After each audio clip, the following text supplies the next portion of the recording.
Oh man, Blake, you were in so much trouble. So much trouble. I'm very confident in the fact that Blake is the bully. Blake was absolutely using Taylor, and I think she's done this to a lot of. What happens when two Hollywood heavyweights, Taylor Swift and Justin Baldoni, join forces to challenge Blake Lively's narrative?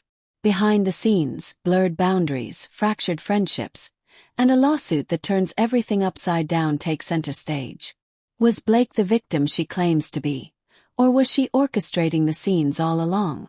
The truth is more complicated than anyone expected. Blake Lively was accused of threatening Taylor Swift to publicly support her or else release 10 years worth of text messages, amongst other things. A source came to Justin Baldoni's lawyer, and Justin Baldoni's lawyer entered this into the motion, which of course did not go well with the judge because of some procedural issues. So the judge basically says, I got to reject it from the docket, and it's going to have to be re-entered in some sort of different way because Taylor Swift's lawyer is involved in a lawsuit, a subpoena by Justin Baldoni's attorney in the District of Columbia. So there's some issues above my pay grade with why the judge rejected this right now, but the truth is the truth. And Baldoni wanted to get a subpoena of Taylor Swift so that he could look at this one email that proves that she was being extorted by Blake Lively. Well, who's the one who leaked this story? Candace Owens has it right here. So who was the person? Who was Unexpected Dragon? Who was the person that very clearly after this Super Bowl thing got upset? Drum roll, please, you guys. Allegedly. Taylor Swift's father. Of course. Scott Swift. I love this so much. You guys, this means the mother of dragons, Khaleesi, forgot that there could be a father to the dragon. A father to... By the way, fathers know best, okay? I'm a dad. I've been one for a whole year now. And let me tell you something. Somebody gets in the way of you, your family, your loved one, you're going to do what you need to do. And Taylor Swift may have taken the high road, but Daddy Swift, not so much. The original Swiftie says, I don't think so. And let me tell you something. This father Swift clearly thinks the world of Taylor. I think he moved his whole business from Pennsylvania to Nashville, right? Just so that they could see the All-American Rejects. No, just so maybe Taylor Swift will be opening for All-American Rejects for all we know. But either way, this is no surprise to me. And there were rumblings that this might be the case. But good for him. Go to bat for your family. Her dragon, Taylor Swift. This savage man, Scott Swift, is going to turn me into a Swiftie. When I say a Swiftie, I don't mean a Taylor Swift fan, okay? I mean a Scott Swift fan. Because this was a... Blake Lively, performer or director of intimacy. Blake Lively wasn't just performing in front of the camera. She was actively steering what happened behind it, particularly during the filming of intimate scenes with co-star Justin Baldoni. While the production technically had an intimacy coordinator on paper, sources say Blake's influence over these scenes went far beyond typical collaboration. She took control, insisting on overseeing everything from choreography to camera angles.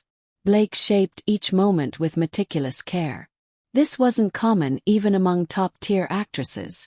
Yet for Blake, assuming such control appeared to be a natural extension of her creative authority. She became in many ways an unofficial director of intimacy, quietly shifting the power dynamics on set. Rather than deferring to the production team once the cameras rolled, Blake reportedly made firm decisions about how scenes should look and feel. She requested specific lighting setups to avoid overexposure, positioned Justin to ensure flattering yet respectful framing, and adjusted choreography to align with her vision of vulnerability without exploitation. These weren't suggestions, they were instructions. Crew members describe how Blake curated every detail with precision.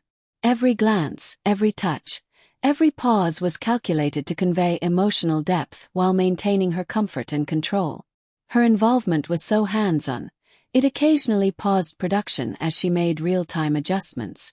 One particularly revealing moment involved an emotional kissing scene. According to insiders, Blake stopped filming multiple times to recalibrate the interaction. She adjusted Justin's positioning to avoid shadows on her face and slowed the scene's pace to preserve authenticity. It wasn't just technical, it was deeply intentional. Her notes reflected a clear desire to protect both her performance and her personal space. And for a while, her assertiveness was celebrated. Some on set praised her as empowering, reshaping how actresses could assert agency over intimate scenes. She was seen as setting a new precedent, proof that a woman could protect her boundaries and still deliver a compelling, vulnerable performance. But here's where things get complicated. Now, with Blake accusing Justin of crossing boundaries during those very scenes, questions are swirling. How could someone who orchestrated so much of the interaction later claim she was victimized by it? How does one reconcile her firm control with the image of someone caught off guard or mistreated? That contradiction is becoming a central tension in the case and in conversations behind closed doors. Was Blake's authority on set a form of protection? Or has it now become the very thing complicating her legal claims? The line between creative power and compromised consent is thin, and this situation is exposing just how tangled it can become. Whether her control was her shield or ultimately her undoing remains a question the industry is still grappling with. Blake Lively's attorneys were quick to declare this a win for her side now that Justin has withdrawn the subpoena sent to Taylor and her legal team after the firm objected to the amount of the unwarranted fishing expedition, etc., etc. Lively's team was quick to reply with a statement and said that we are pleased that Justin and the Wayfair parties have withdrawn their harassing subpoenas to Taylor Swift and her law firm. We supported the efforts of Taylor's team to quash these inappropriate subpoenas directed to her counsel, and we will continue to stand up for any third party who is unjustly harassed or threatened in the process. Oh my God, what a big laugh. Now, the reality is why they did this, the reality of why they squashed this, they got what they wanted. Now, others have started reporting on what we alluded to when this initially broke, because I told you guys, look, I still firmly believe it, and I'm hearing it more and more through sources and people I'm talking to. There's only 3 people at this source who told Justin's team that they were extorted could be Tree, Taylor's manager publicist, or her dad, Scott, or her mom. Now, I'm leaning more towards her parents more and more. Candace Owens just went the other day and heavily implied it as well. I think we're on the same wavelength. Now, again, they haven't themselves confirmed it yet, and they may not want to, but it makes total sense, guys. You got to think about this. As Taylor Swift is now being extorted and threatened with all these text messages to come out, that doesn't help her brand at all. And she's a very powerful business with a huge fan base. I don't think they react well to bullies. I really don't. And I think this was too much for the entire empire to bear. And so it makes total sense that her parents or her manager were the ones who went out and said enough is enough. And now that they've squashed it, now, like, really think about it. Now that it's squashed, which all these outlets are trying to say, oh, no longer subpoena, no longer. Why do you think that really was? Now, this is my opinion, my conspiracy theory. It's exactly what it says right here. They got what they wanted. Now, if they have proof that Taylor's lawyer was threatened, if that's all real, that will come out in the process. And they clearly wanted it out there to send a warning shot to Blake and Ryan, who think they're on the road, winning, and they're winning, but no. If they can prove that Taylor Swift's team and lawyers, in fact, confirmed or gave them the evidence to show that they were asked not to do this, oh man, Blake, you are in so much trouble. So much trouble. The complicated fallout between Justin Baldon and Blake Lively. Justin Baldon has long built his career around principles of respect, consent, and collaboration. As both an actor and director, he's become a trusted name in conversations about raising ethical standards in Hollywood. Known for fostering safe sets and encouraging open communication among cast and crew, Justin's reputation has been one of intentional integrity. So when Blake Lively's lawsuit accused him of crossing personal boundaries during filming, the backlash wasn't just surprising. It stood in stark contrast to the image many in the industry have of him. But as with most Hollywood stories, things aren't so black and white. According to multiple on-set sources, the dynamic between Justin and Blake may have been far more nuanced than the lawsuit suggests. In fact, insiders say that during the very scenes at the heart of the controversy, it was Blake who often directed Justin, especially when it came to intimate choreography. She reportedly gave specific instructions on body positioning, line pacing, and emotional tone. One witness described a moment during an emotional scene when Blake paused production to advise Justin on how to adjust his performance, focusing more on emotional connection than physicality. These accounts suggest a level of collaboration and trust that doesn't easily align with the narrative of unwanted overstepping. Justin, for his part, was described as attentive and cautious. Witnesses recall him frequently checking in with Blake before sensitive scenes, asking questions like, "Does this still feel right to you?" Or, "Are you okay with this adjustment?" His team insists he sought her approval at every step. So how did things go so wrong? The contradictions are difficult to ignore. Justin's legal team has hinted that they possess evidence that could dramatically reshape public perception. From alleged behind-the-scenes footage to private text exchanges, the material reportedly shows Blake not only signing off on, but actively shaping the very scenes she's now calling into question. And just when the situation couldn't get any more entangled in steps Taylor Swift, known for her close friendship with Blake, Taylor's involvement has added an entirely new layer to the drama, one that's deeply personal. Her decision to insert herself into the unfolding legal battle has surprised even insiders and may indicate that the divide between Blake's public claims and private actions is wider than anyone expected. As the lawsuit develops, so does the mystery. What really happened between Blake and Justin? And why is Taylor Swift now playing a key role in the unraveling of a once private fallout? The answers, it seems, are still waiting backstage.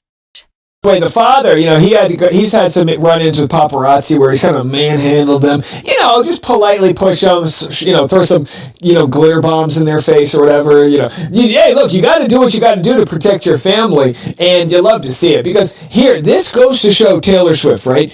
You think what you want about her. I think very highly of her. She's built $1 billion business and an empire as one of the biggest, if not the biggest pop stars of all time, and she writes all of her own music, so, as far as I have to say, beat it, right? We're all Taylor Swift fans here, whether you like it or not. And by the way, because I always rant on billionaires, but there are some billionaires who, by the way, I feel like should be taxed at a much higher level because of their wealth, that got it in more ethical ways than others. And yeah, you can hate on her for all the jet fuel she burns traveling around the world. I get that. But none of that matters to this story. The point of the story is, listen, this is why Taylor Swift felt so abandoned and betrayed by Blake Lively, because she has to keep such a tight-knit circle because everyone's out to get her. She's like if you were the All-American Rejects times a billion, okay? Sure, they can sell out a backyard in, Des Moines, but Taylor Swift sells out stadiums, right? She is huge. She can't fly,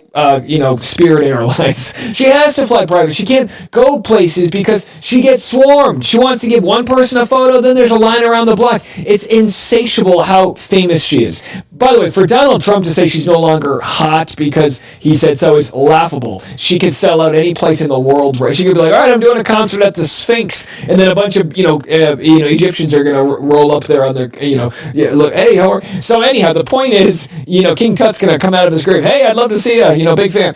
So the point is that she's huge, and for Blake Lively to cross her, this at least is reinforcement that her father and her family have her back. Of course, her boy toy, as it were, Travis Kelce, unfollows Ryan Reynolds, and this is a big, big story. And by the way, I want to be clear, the reason why I respect this move is because it's his daughter, okay? I'm always going to respect a parent that is willing to burn it all down to the ground to protect their kid, okay? There's an element of that as a parent, real gonna recognize real, and Scott Swift played me. He saw me. Scott Swift saw me, fisherman always sees another fisherman. He saw me salivating for these text messages. He saw me being like, we're going to see the real Taylor Swift. And he was like, no, Candace, the world will never meet the real Taylor Swift. But what clearly set him off, given the timeline of you see a phone call allegedly coming in on February 14th, it would have been this extortion attempt. And I wouldn't try it. I keep trying to tell people, Taylor Swift's parents are not from nowhere. They're not nobodies. Scott Swift, what's his background? Stockbroker. Okay. Her family was so financially successful that when their little girl said, I want to be a singer, they up and moved her to Nashville. I think Candace and I have, very similar ways of thinking. I could imagine Candace growing up played with a lot of dolls by herself. She just, because, and I don't mean this as an insult, but she's kind of got that creativity where she puts together all of the pieces in her head. It's not always right, but it's not always wrong either. And this is a big bombshell moment. So go check out that full conversation that Candace. I mean, hey, look, say what you want. You don't have to agree with her politics. I certainly don't agree with probably I don't know, 80% of her politics. But I got to recognize game where I see it, right? She's able to talk through the camera to her audience as if someone else is there, and they're not, and good for her. So she, came back from maternity leave to talk about the parental urges to protect your kin. We love Blake Lively's lawsuit raises questions about consent, control, and Taylor Swift's unexpected role. Blake Lively's lawsuit against Justin Baldoni centers on some of the most intimate moments shared between the actors. Moments she now claims spiraled out of her control. At the heart of her allegations are improvised actions she says were never consented to. Portraying Justin as someone who repeatedly overstepped boundaries, one of the most serious claims accuses him of adding unscripted physical touches during filming, leaving her feeling disrespected and blindsided. Another key allegation points to what she describes as excessive kissing. Unplanned, prolonged moments that, according to Blake, disrupted her comfort and confidence on set. Taken at face value, the accusations are troubling. But things quickly become more complex. According to multiple witnesses, Blake was heavily involved in choreographing these very scenes. Crew members say she exerted an unusually high level of creative control, reviewing camera angles, shaping the pacing, and giving direct instructions to Justin about how each interaction should unfold. Her involvement reportedly went far beyond what's typical for an actor, with some describing her as like a second director. If that's true, it raises a pivotal question. How could these same scenes, ones Blake appeared to guide, later become the foundation of a misconduct claim? Adding to the confusion are past public statements made by Blake herself. In a post-production interview, she praised the collaborative environment on set, calling it safe and artistically supportive, even thanking Justin for honoring her creative instincts. That comment, made shortly after filming wrapped, stands in stark contrast to the narrative outlined in her legal complaint. Further complicating matters is sworn testimony from a crew member present during reshoots who described Justin repeatedly checking in with Blake during scenes, asking if changes were okay, seeking feedback and making adjustments accordingly. The crew member recalled Blake giving the green light each time, even encouraging Justin to be more expressive in certain takes. Yet, her lawsuit now paints these same interactions as coercive and outside the bounds of consent. These contradictions are fueling one of the lawsuit's most hotly debated issues, the question of intent and control. Was this truly about crossing boundaries or about something else? While no court ruling has been made, industry insiders are beginning to speculate. Some whisper that the lawsuit may have more to do with off-screen power dynamics or career positioning than a clear-cut grievance. In Hollywood, legal action often doubles as leverage. And the inconsistencies between Blake's private behavior and public statements are raising eyebrows. And at the center of this escalating drama is one surprising name: Taylor Swift. Once Blake's closest ally, Taylor's unexpected involvement and rumored contribution of key evidence could shift the entire trajectory of the case. Look, the reality check here is Taylor Swift is no longer friends with Blake Lively. I firmly believe this. And the evidence is here because People magazine, who has been typically Team Blake, has now turned and says their friendship has halted. The singer wants no part in this drama. I mean, who doesn't believe this? If you're a Swiftie, how do you not believe this? Of course she wants no part of drama. She never wants part of... She likes to cause some drama. She does cause her own drama when she feels it's justified. And she shuts down drama with her lawyers and her reps all the time. We're going to get to that in a second. But let's go through what this source says. Insiders shed light on where the friends stand. We know where they stand. They don't stand anywhere near each other anymore. It's halted, a source tells People. The two stars are taking some space, but their friendship isn't completely over yet. I think that's a nice, stop this, Blake, end this lawsuit, and maybe we'll see. But Swift was issued a subpoena, and of course that upset her. The battle against Justin Baldoni continues. Multiple sources tell People exclusively that the actress's relationship with Swift is struggling as the singer faces a subpoena by Baldoni's legal team. I'll tell you right up, it was struggling when she read Blake Lively speaking about her friend in private and using her, labeling her dragon. That's a pretty hard thing to not see again. Like, whoa, that's what you think of me? I'm here to be your chess piece and you use me to get how you want. Oh, and then by the way, it turns out Justin maybe wasn't as bad as you kept telling me he was, and I'm seeing all this stuff come in and it clearly is more complicated, and now I'm being dragged in to this drama. Imagine being a friend with somebody. You would not want to be involved with that friend. You would look at them differently. Of course that's what's happening here. So yeah, the friendship has halted, a source says close to Swift. Taylor wants no part in this. Taylor Swift, Blake Lively, and a Hollywood rift that could reshape the industry. Taylor Swift's involvement in the controversy surrounding Blake Lively was, to put it simply, unexpected. The two have long shared a close friendship, publicly celebrated through vacations, interviews, and countless shout-outs. But that bond is now being tested in ways no one could have foreseen. Swift isn't staying silent, and her actions are adding an entirely new dimension to an already tense situation, the bombshell. Taylor may have provided crucial evidence that contradicts Blake's claims, leaving fans and insiders questioning where her loyalty truly lies. Throughout her career, Swift has cultivated an image of fierce loyalty, defending her inner circle in interviews, songs, and public confrontations. Yet, in this case, she appears to be aligning with director and co-star Justin Baldoni, prompting speculation. Is she siding with Justin because she believes the accusations against him are false? Or has her friendship with Blake fractured behind the scenes? Some insiders suggest the rift may stem from Taylor's own experiences in Hollywood, where narrative control often blurs with manipulation. Sources close to both Taylor and Justin alleged that Swift shared private messages between her and Blake that cast doubt on the sincerity of Blake's legal claims. These communications, though not public, reportedly include moments where Blake expressed pride in the very scenes now at the center of her lawsuit. If authentic, they could dramatically undercut her accusations and change the direction of the legal battle. But that's not all. The most headline-grabbing development is the possibility that Swift has also supplied behind-scenes footage. According to sources close to the legal proceedings, this material could include rehearsals or raw takes showing how Blake helped shape intimate scenes in real time. While it remains unclear if this footage will be made public, the mere suggestion that Swift provided it has sent shock waves through the entertainment industry. Friends don't usually expose each other in scandals of this magnitude. Swift's motives remain ambiguous.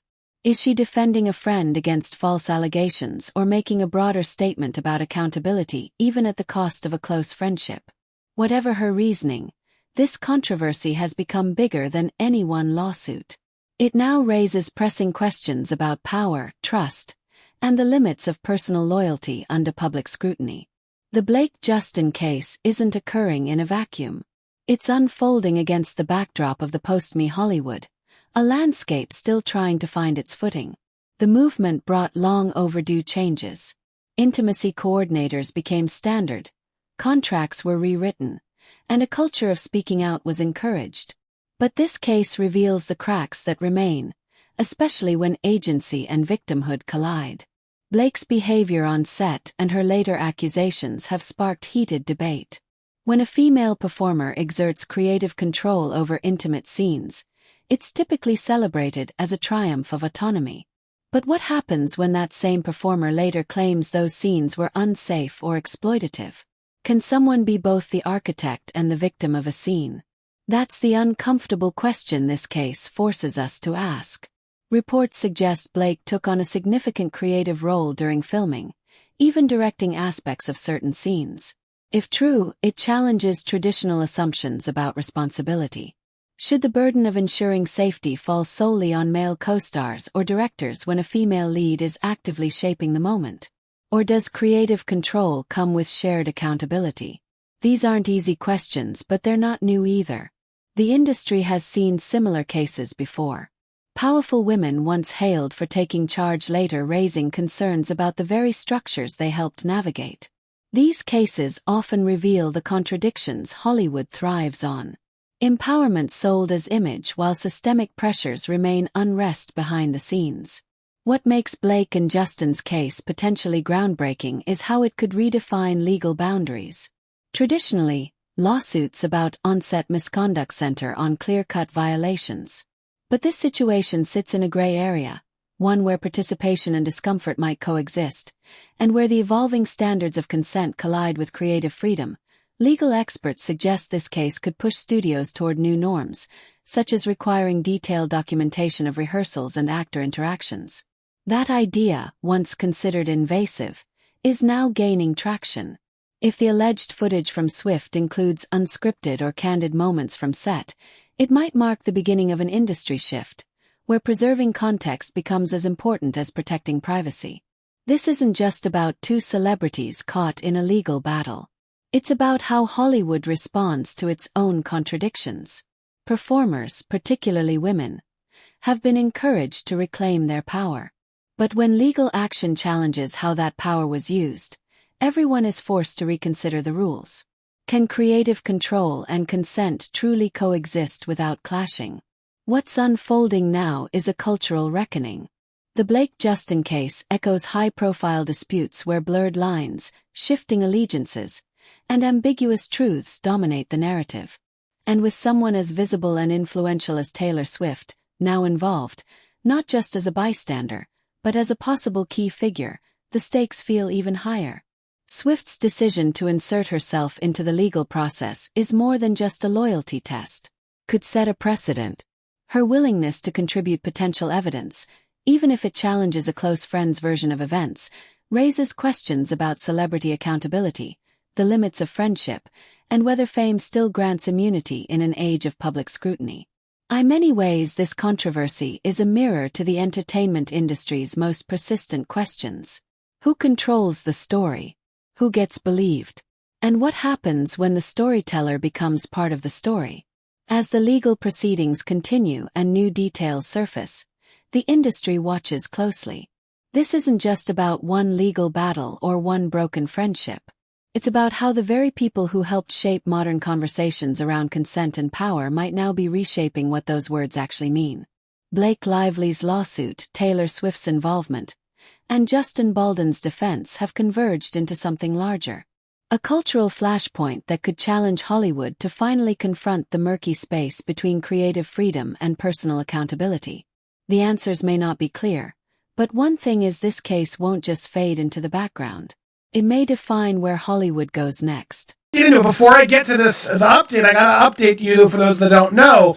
We reported yesterday that Blake Lively's lawyer allegedly threatened Taylor Swift and extorted her to release a public statement in support of Blake, or text message would be released. They also accused Taylor of Blake of asking Taylor to delete text messages. This was the original letter that was sent by Brian Friedman. Well, Blake Lively's team was very quick to respond. I've never seen them respond so quick because this headline went everywhere. And so they quickly responded to all the outlets. Well, no, we deny it. This isn't true, blah, blah, blah, blah. And of course, because the media's in their pocket, all these outlets are just bending over. And yes, Blake's response is here as well. I've never seen more people get what they want through the media coverage than these two. It's wild. But Brian Friedman responded to this. This was a letter where they, it should be noted, this was anonymously sourced, and they're just abusing us again, and this is categorically false, blah, blah, blah, blah, blah. There's no evidence. Meanwhile, it's not signed by Gottlieb.